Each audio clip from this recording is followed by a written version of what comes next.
Saudara sekalian, kembali di Kristus Medium. Dari penginjil Markus kita mendengar suatu kisah yang menarik.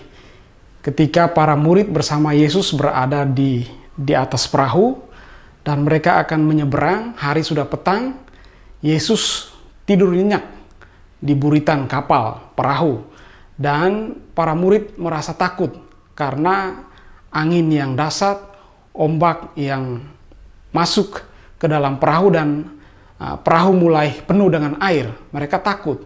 Mereka segera membangunkan Yesus. Guru, engkau tidak peduli, kita akan binasa. Ya. Jadi mereka takut dan merasa bahwa Yesus seolah-olah begitu jauh dari mereka. Dia tidak peduli, dia tidak tertarik dengan apa yang terjadi begitu ya. Dia tidur nyenyak.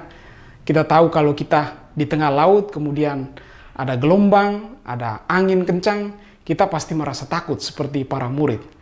Nah, ini suatu simbol yang sangat menarik.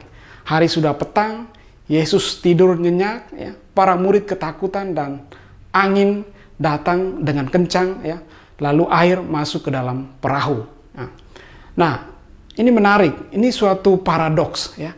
Karena Yesus yang tidur nyenyak, ya, dan ketika dia bangun, dia dengan penuh wibawa, ya, menghardik angin yang kencang itu sehingga angin menjadi tenang, danau menjadi tenang.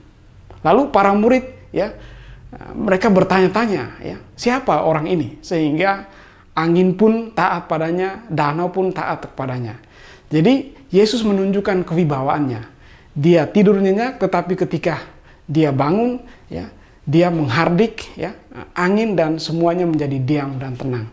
Mungkin demikian juga pengalaman kita ya, dalam kehidupan kita ini kan kita seperti dalam perahu hidup kita ya, kita sedang berlayar. Kalau ada angin kencang, kita merasa takut, kita sendirian. Yesus seolah-olah begitu jauh dari kita.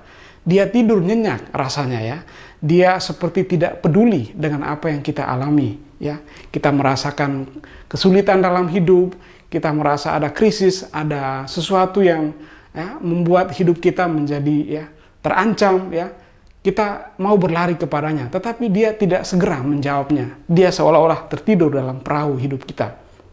Tetapi Injil hari ini mau mengajak kita, kalaupun Yesus tampaknya jauh, tampaknya tidak peduli, tampaknya jauh dari kehidupan kita, bukan berarti dia tidak berpihak kepada kita. Bukan berarti dia tidak mencintai kita. Bukan berarti dia mau membiarkan kita sendirian.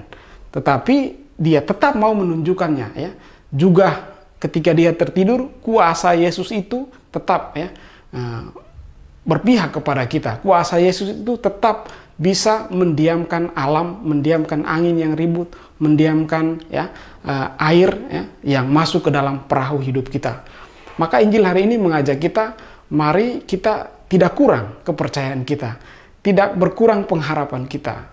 Meskipun kadang-kadang Yesus tampaknya belum menjawab doa-doa kita, tetapi yakin dan percayalah bahwa Yesus akan tetap menunjukkan kewibawaannya kepada kita.